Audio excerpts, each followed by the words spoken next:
Bonjour et bienvenue dans le podcast Haricots Verts, le podcast qui vous parle d'art, d'écologie et de verdure. Je suis Pauline Leroux, ingénieure agronome passionnée de plantes et je vous emmène à la découverte de la couleur végétale et de toutes ses applications. Que ce soit dans le textile, l'ameublement, l'artisanat, la décoration et dans d'autres domaines, chaque jeudi et samedi à 7h30, je vous propose des épisodes riches avec des invités passionnants pour approfondir le sujet de la couleur végétale sur toute la chaîne de valeur. Mon but, fédérer et démocratiser la couleur végétale dans nos vies. Alors, c'est parti, bonne écoute. Après avoir vu comment se motiver et se lancer des défis pour booster sa pratique de la couleur, je vous propose aujourd'hui de voir comment vous former et vous informer sur la couleur végétale. Comme bon nombre d'invités l'ont dit, on n'a jamais fini d'apprendre autour de la couleur végétale. Plus on creuse, plus il y a de sujets à découvrir. Et donc du coup, l'été, c'est aussi l'occasion de se dire, est-ce que je veux approfondir un sujet ? Par exemple, je veux absolument maîtriser l'indigo. Ou est-ce que je veux découvrir d'autres techniques et apprendre d'autres choses ? Donc ça peut être par les stages, les formations, les ateliers. Donc si vous voulez approfondir un sujet, par exemple l'indigo, je vous ai mis des noms comme ça, mais il y a sûrement plein d'autres personnes que j'ai oubliées. Mais par exemple, Michel Garcia propose un stage sur l'indigo, avec la transformation de la persicaire indigo en indigo, le montage des cuves, sa cuve 1, 2, 3, etc. Je ne l'ai pas faite cette formation, mais on en a parlé. David Santandreux, pareil, expert en tout cas des dires de l'indigo. Voilà, et qui fait des plus grosses cuves. Donc si vous avez un projet plutôt pro aussi, ça peut être intéressant d'aller faire un stage de perfectionnement avec David Santandreux.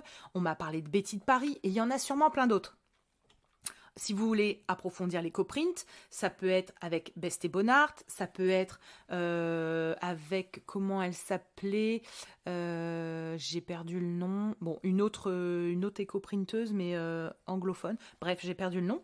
Si vous voulez découvrir les encres végétales, vous pouvez lire le livre d'Elisabeth Dumont, Encre de plante, ou vous pouvez aller faire un stage. Je pense que la Pigmentière fait aussi des encres végétales à vérifier. Pour les impressions textiles, moi je pense à Marie Longhi. Il y a aussi Isabelle Rodier qui en a parlé dans ses épisodes. Donc son épisode, c'est le 7 de mémoire. Oui, c'est ça, Isabelle Rodier qui parlait de l'impression textile, donc au cadre. Vous pouvez aussi revoir vos bases. Si vous ne vous sentez pas maîtrisante, vous pouvez aller faire des bonnes bases avec Couleur Garance, avec Hall, avec Colore ton monde, etc. Vous pouvez, si vous vous sentez non maîtrisante sur la chimie tinctoriale, vous pouvez aller faire une formation chez Michel Garcia qui propose un stage là-dessus spécifiquement. Ça peut être aussi la botanique. Si vous ne vous sentez pas méga maîtrisant, ça peut être de travailler la botanique. Donc pareil, Michel propose un stage sur la botanique, mais ça peut être de relire le livre de Marie Marquet. Je ne sais pas si elle fait des formations là-dessus, mais sûrement. Ça peut être d'aller faire une balade de cueillette, de reconnaissance de plantes avec, par exemple, Doriane Chagot-Manzuy de Maison Septembre qui en organise. Ça peut être un sujet que vous souhaitez approfondir et vous trouvez l'expert proche ou moins proche de chez vous pour aller creuser votre sujet. Ou ça peut être, j'ai pas forcément envie d'être un pro ou être un expert sur une technique, je veux m'essayer à plein de choses. Et là, vous pouvez découvrir, on l'a un peu dit, mais l'éco-print, le bogolan, le tatakizome, le tie and dye, la technique enroulée, l'impression mordant, les impressions textiles. Pourquoi pas découvrir le shibori, faire ses propres encres végétales, et tout ce qui est avec les beaux-arts qui nous ouvrent des portes de fou, avec l'aquarelle, la peinture, etc. Enfin, vraiment, c'est vraiment génial, toutes les applications qui existent. Et après, il y en a certains et certaines d'entre vous qui me disent « Moi, avant de me lancer, je voudrais être maîtrisante ». Et vous avez aussi des formations qui sont entre guillemets certifiantes. Donc, je pense notamment au Greta de Sandrine Rosier. Donc, si je dis pas de bêtises, il a lieu à l'automne et c'est à peu près sur un mois. Vous avez aussi l'ENAMAC qu'on va recevoir dans le podcast, donc ce sera l'épisode 49. L'ENAMAC, vous allez voir, donc c'est sur la laine, mais pas du tout que sur la laine, qui propose des formations de teinture, de couleurs végétales, de maîtrise, etc. Donc ça peut être ça qui vous donne confiance pour vous lancer. Ensuite, si vous avez moins de temps, vous avez les formations en ligne. Donc je sais que Hall avec Aurélia Wolf en propose. Donc des formations pour, par exemple, je crois qu'il est passé teindre avec l'avocat, teindre avec l'oignon, etc. Mais elle en fait d'autres. Ça peut être un moyen aussi de se former. Et je pense également que Maison Septembre a fait un épisode avec, comment ça s'appelle, avec un organisme, Shifumi ou un truc, un nom un peu comme ça. Bref, j'essaierai de vous retrouver. Voilà, ça peut être par là. Ensuite, si vous voulez apprendre par vous-même et vous documenter, vous avez toujours sur les livres l'épisode Zoom 6, quelques lectures sur la couleur végétale où je vous parle d'une quinzaine de bouquins. Je ne les recite pas là, mais je vous en donne d'autres qu'on m'a conseillés. On m'a conseillé notamment les livres sur les couleurs de Michel Pastoureau pour creuser des couleurs et comprendre l'histoire, la pratique, le symbole, etc. On m'a parlé notamment du livre Noir de Michel Pastoureau. Ensuite, un livre que j'ai découvert là au printemps et qui est arrivé vraiment au bon moment. Il s'appelle Impression végétale de Laurence Loiseau-David. Donc c'est les éditions La Plage. Donc là, on y découvre le cyanotype, le tatakizomé et l'éco-print. Son livre est très, j'allais dire botanique, mais oui, en fait, il y a beaucoup de plantes, beaucoup de fleurs, beaucoup de photos de feuilles de fleurs. Ça fait du bien, ça fait du bien.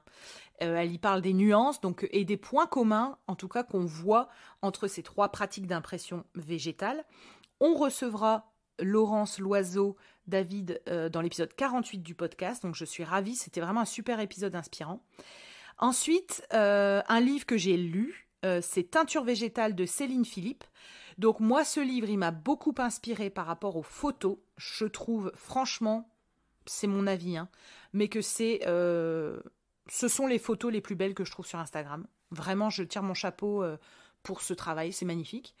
Elle y aborde des sujets donc qui m'ont questionné, mais notamment sur les biomordants, sur le fait aussi qu'elle teint du coup direct à partir des plantes et qu'elle est pas pour la lin, etc. Donc c'est une autre façon de penser, mais c'est toujours intéressant d'écouter d'autres sons de cloche. Ensuite, un super bouquin. Alors, vous allez me prendre pour une cinglée, mais le dictionnaire encyclopédique des textiles. Moi, par exemple, c'est un sujet que je maîtrise moins. Vous êtes beaucoup à être designer textile, à avoir fait une formation là-dedans. Moi, c'est vraiment par les plantes que je suis rentrée dans la couleur végétale. Et donc, j'ai des lacunes quand j'ai des invités sur des termes techniques qu'ils emploient que je ne maîtrise pas. Du coup, j'ai acheté ce bouquin qu'une super invitée qui arrive sur le podcast m'a recommandé. Et en fait, c'était exactement ce qu'il me fallait. C'est-à-dire que quand on me parle du nylon, je peux aller regarder que le nylon, c'est tel truc, ça fait partie de telle famille de fibres synthétiques, etc. Et je comprends. Ça peut être ça peut être, trouvez-vous le bouquin qui comble, entre guillemets, là où vous vous sentez un peu moins en maîtrise. Ensuite, je peux vous citer des livres qu'on m'a proposés, donc Indigo de Luaco. Alors, j'ai plus le nom du gars, mais voilà, c'est un livre tout bleu où c'est écrit Indigo. Un livre sur le shibori, donc technique, à innovation, pattern design de Jane Callender. Donc un livre que nous avait recommandé Coraline Mani, donc professeure à l'ESAT de Roubaix, dans l'épisode. Alors je cherche en même temps les amis, dans l'épisode. C'est l'épisode. Excusez-moi pour ce temps d'attente.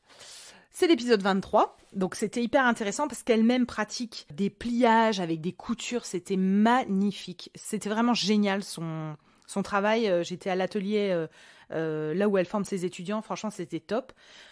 Ça peut être aussi, bon, vous l'avez un peu compris, mon livre de kiff absolu qui s'appelle Encre de plante d'Elisabeth Dumont. Ce livre, il est juste génial, je l'adore.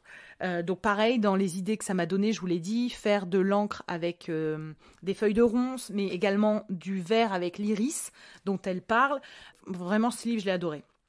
Ensuite, ça peut être de se dire, je reprends les bases et je me fais un petit chapitre du livre de Dominique Cardon, Le monde des couleurs végétales, que je n'ai toujours pas fini. Mais si vous voulez vous remettre dans le bain, vous avez l'épisode de Dominique Cardon, donc les épisodes. Vous avez donc l'épisode 5 et 6. Quand vous l'écoutez, franchement, vous avez juste envie d'aller retourner, lire tout ça. Et franchement, Dominique Cardon, elle est tellement inspirante, c'est incroyable. Voilà, ça peut être des livres plus tournés RSE, hein, désolé, mais on ne se refait pas. J'ai eu la proposition de lire La contamination du monde, histoire des pollutions à l'âge industriel de François Jarrigue, qui m'a été recommandée. Je ne l'ai pas encore lu, mais comme vous savez, j'ai bossé 4 ans dans tout ce qui est RSE, environnement, etc. C'est vraiment un sujet qui me passionne, donc je le lirai cet été, c'est prévu. Ça peut être Teindre avec les plantes de Ninon Gavarian, donc reprendre un peu les bases, revoir des livres un peu plus, je vais pas dire légers, mais moins techniques. Voilà, c'est le mot que je cherchais. Ça peut être Fabriquer son matériel d'art avec les ressources de la nature de La Pigmentière. Ça peut être sur des sources libres, donc par exemple la BNF, que vous êtes plusieurs à me recommander. Et un livre qu'il faut absolument lire, c'est le livre d'Audrey Millet, le livre noir de la mode. Si vous vous intéressez un petit peu à la teinture végétale pour en faire des vêtements, je vous recommande cet épisode. Donc c'est l'épisode 24, il me semble. Ouais. Et franchement, celui-là, j'ai tellement de retours comme quoi vous l'avez adoré. Donc franchement, n'hésitez pas à apprendre dans les livres, c'est quand même un truc fou. Si vous n'avez pas le temps, il y a aussi les chaînes YouTube, les vidéos. Donc les vidéos, ça peut être les chaînes YouTube. Donc par exemple, Michel Garcia a remis à jour ou a mis à jour sa chaîne YouTube. Je vous invite à les regarder. C'est pas toujours en français, mais c'est sous-titré à chaque fois où on comprend. Vous avez aussi Casolab qui nous parle de techniques, d'essais, voilà, on l'accompagne en fait dans sa pratique. Donc moi j'ai trouvé ça bien, je regarde de temps en temps pour compléter. Vous avez, si vous voulez un format vidéo, les DVD de Michel Garcia. Alors par contre, je ne sais pas comment vous les procurer parce que franchement, je ne trouve pas. Donc peut-être sur Vinted, peut-être sur une brocante, j'en sais rien. Enfin, il y a le format audio, que vous commencez à connaître, pardon. Donc moi, je vous conseille, pour toutes les personnes qui sont dans la mode ou qui sont sur du textile pour de l'habillement, d'écouter Couture Apparente. C'est sur la mode. Pareil, c'est une invitée qui me l'a recommandé. J'ai écouté un épisode qui m'a encore plus motivée à aller sur la couleur végétale, à la démocratiser, à en parler. C'est du même niveau que Audrey Millet, c'est-à-dire l'impact que peut avoir l'industrie textile, et je suis convaincue, désolée de mettre un peu de noir dans ce podcast normalement estival, mais je suis convaincue que le prochain scandale, ce sera un scandale sur la mode par rapport aux teintures chimiques qui sont dans les vêtements et la pollution que ça peut engendrer. Donc je pense que c'est intéressant dans notre pratique d'écouter quand même et d'être alerté là-dessus. Après, chacun fait ce qu'il veut. Et bien sûr, je vous recommande d'écouter le super podcast Haricots Verts. Je blague, hein, mais en gros, voilà. Donc, même s'il y a des épisodes où vous vous dites « Attends, non, ça, c'est pas mon sujet, ça m'intéresse pas », je pense que des fois, c'est pas mal aussi d'écouter un épisode sur lequel vous ne seriez pas forcément allé, vu que le but du podcast est quand même de couvrir toutes les applications de la couleur végétale, sachant qu'on a beaucoup, à 80%, sur la teinture végétale.